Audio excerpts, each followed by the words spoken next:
univers si lointain où d'autres gens étaient soumis non seulement au confinement, mais aussi à l'isolement pendant quelques fois de bien longs mois. Pour bien des raisons, je me sens proche de ces marins d'autrefois, qui pour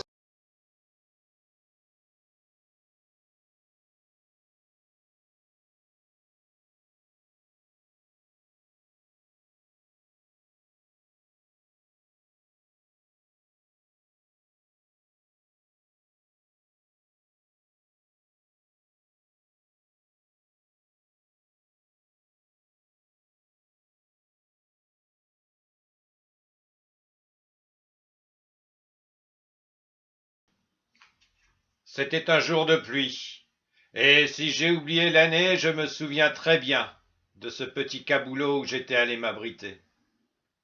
L'établissement était presque désert en ce début d'après-midi. Les travailleurs de la mer n'étaient pas encore rentrés, et les touristes étaient partis avec l'été. À peine avais-je posé mon sac tout près du bar, qu'un vieux capornier m'apostropha. Hé, matelot!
C'est arrivé il y a bien longtemps maintenant, alors que le père de mon père n'était pas encore né.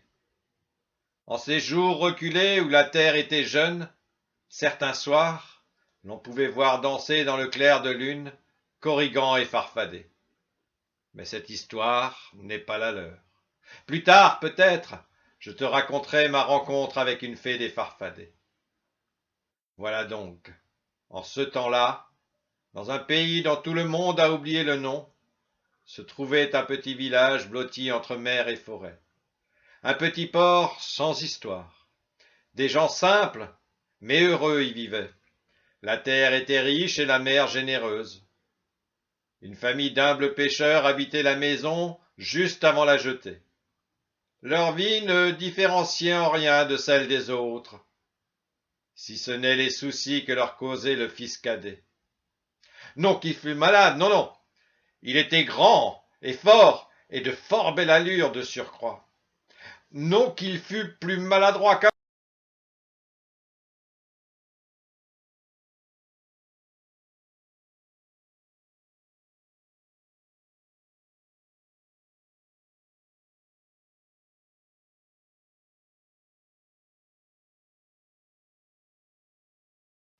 Espérant en secret qu'au bout de quelques jours, ils reviendraient sains et saufs, contents de leur escapade, mais un peu penauds de ne pas avoir trouvé ce dont ils rêvaient, leurs familles les aidèrent du mieux qu'elles purent dans leurs préparatifs.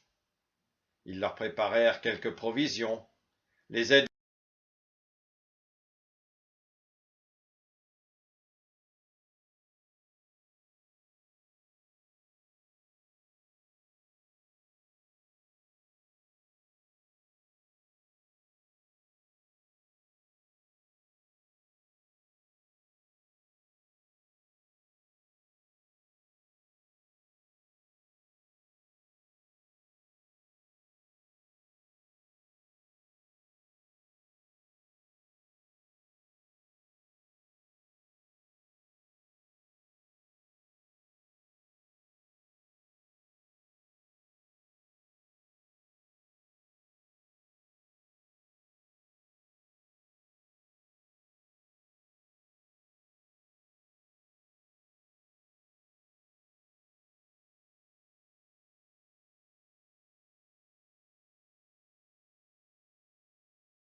La mer était belle, la brise légère, et si leurs yeux picotaient un peu, c'était peut-être tout simplement dû au sable qui tourbillonnait dans le vent.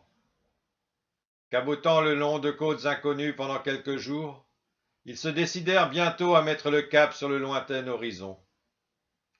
Sur cette vaste surface d'eau salée, ils furent eux-mêmes surpris de rencontrer un grand navire trouant la brume du matin. La coque était d'un bois sombre qu'aucun d'eux ne reconnaissait. Ses formes étaient élégantes, et il semblait fait pour tracer de longs sillons blancs dans ce vaste océan. Montés à bord, ils rencontrèrent le capitaine qui les invita à partager son repas. Il leur expliqua qu'il venait d'une terre située bien au nord. Il avait été animé par la même quête secrète, mais voilà, au bout de quelques mois, le mal du pays était devenu le plus fort, et c'est ainsi qu'il s'en retournait vers son port. En bavardant avec les gens du bord, notre ami héros de cette histoire se rendit vite compte qu'un grand nombre.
Et voilà qu'au bout de jours et de jours où le doute s'installait à bord en même temps que l'ennui, un cri jaillit depuis la vigie. Falaise sur le devant! Comme surgi du néant, apparut dans la lumière chiche du crépuscule, s'élevait des flots un mur de granit noir. Que dis-je, un mur? Une montagne, haute comme nul ne peut se l'imaginer. De noirs nuages se mirent à voler le peu de lumière. Des éclairs tranchèrent dans la nuit. Les flots se mirent à bouillonner et les roulements des coups de tonnerre n'étaient pas faits pour rassurer. Leur beau bateau semblait n'être plus qu'un jouet entre les vagues qui l'emmenaient toujours plus près de ces rochers aux arêtes acérées. Toute la science et l'ardeur qu'ils mirent dans leurs manœuvres n'y firent rien. Ils étaient comme aspirés par un point qu'ils ne pouvaient deviner que là où les vagues se fracassaient dans un bruit assourdissant. La peur au ventre, les marins se tournèrent vers leur jeune capitaine. Un instant, celui-ci ferma les yeux, repensa à la famille laissée là-bas et qui ne saurait jamais combien pour lui elle comptait. Puis il les regarda tous, et couvrant de sa voix les flots déchaînés, il leur parla en ces termes. Mes amis, ensemble nous avons été bien plus loin qu'aucun n'a jamais été. Je suis le plus fier des hommes d'avoir pu le faire.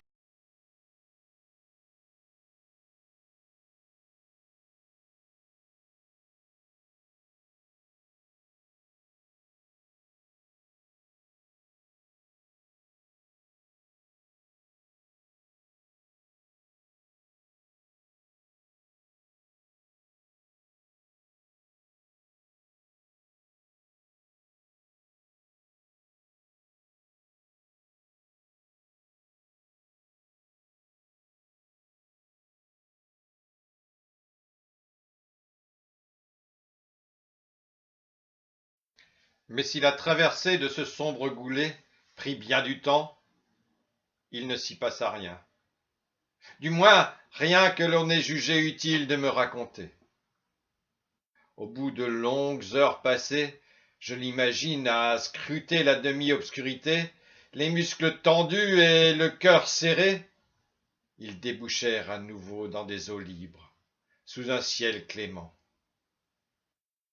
Avait-il donc passé une porte séparant deux mondes? En se retournant, il semblait n'y avoir jamais eu de falaise.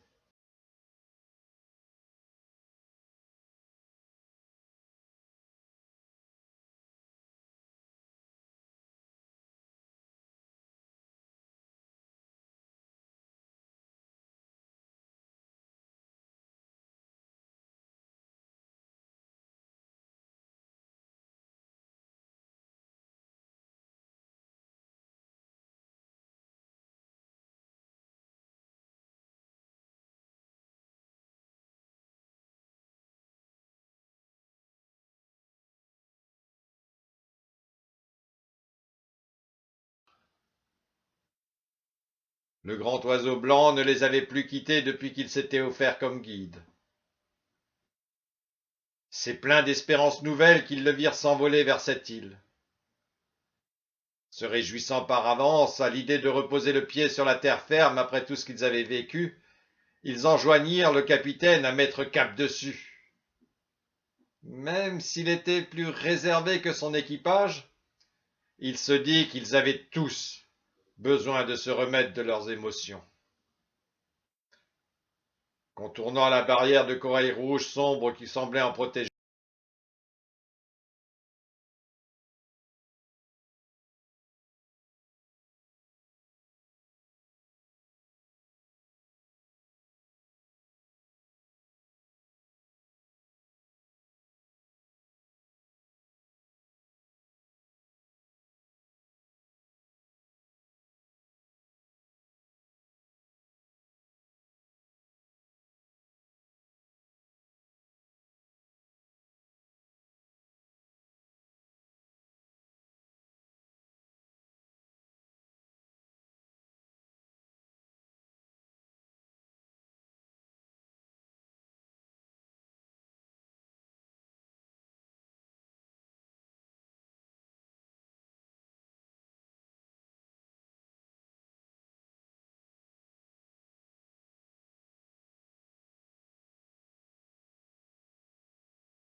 le lendemain de leur arrivée, alors qu'ils émergeaient avec bonheur d'un long sommeil réparateur, il sembla au capitaine entendre des rires étouffés dans les fourrés du sous-bois.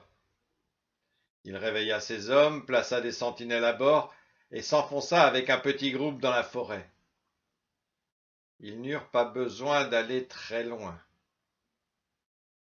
Un groupe de femmes, toutes plus belles les unes que les autres, vint à leur rencontre, chargé de grands plateaux recouverts de fruits aussi étranges que beaux.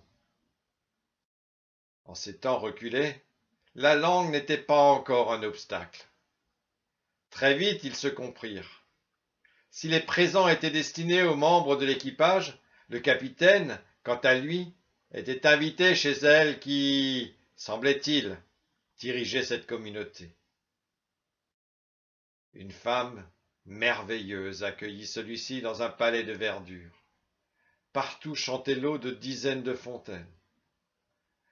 À bien tendre l'oreille, on distinguait dans ce qui, de prime abord, ne semblait que de simples chants, les oiseaux contaient des histoires à ceux qui prenaient la peine de les écouter. La dame des lieux se présenta. Elle était fée de l'écume. Et parce que les paroles du capitaine l'avaient touchée, elle avait décidé de lui offrir cette île de paradis, à une bien simple condition. Quel pouvait bien être le prix à payer pour voir un rêve devenir réalité?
Mais un jour, se promenant le long de la plage, le regard du capitaine s'arrêta sur un coquillage. Une simple coque vide, comme il y en avait tous les jours des centaines rejetées par les vagues là-bas, devant chez lui, loin, si loin. Une simple coquille vide et, soudain, le ciel lui parut moins bleu, la forêt moins verte, et la main de la fée moins douce. Quelques jours s'écoulèrent avant que la belle dame ne lui demandât les causes de ce reflet triste dans son regard. Il se confia sans se faire prier plus avant. Les longs moments passés à ensemble, rêver des lendemains de fête, lui avaient prouvé combien elle se souciait de leur bien-être respectif. Elle fut bien attristée, mais lui avoua bien vite que pas mal de matelots avaient, eux aussi, été frappés par ce mal.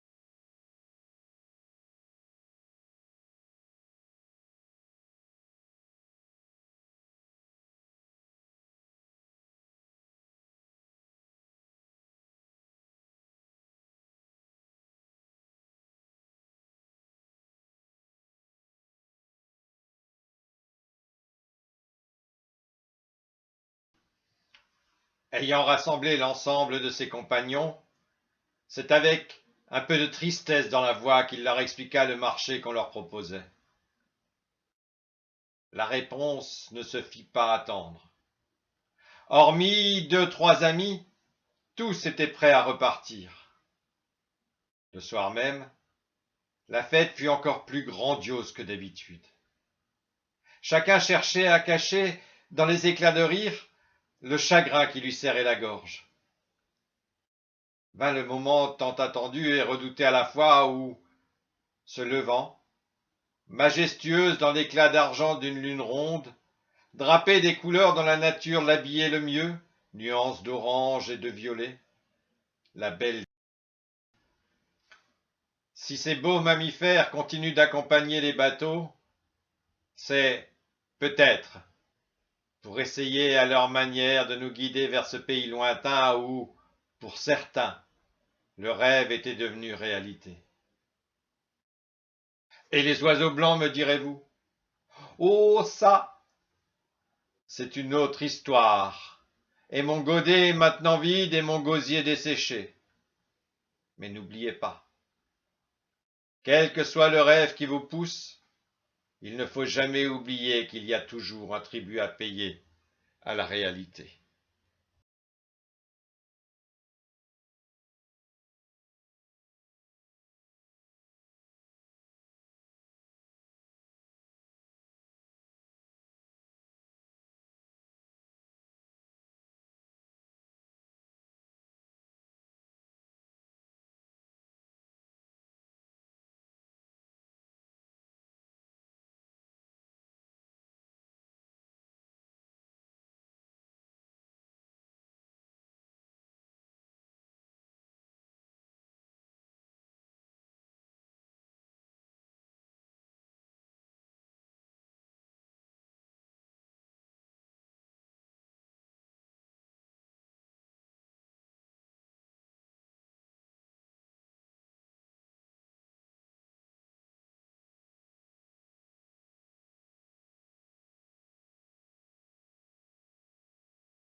Qui pétille, femme gentille.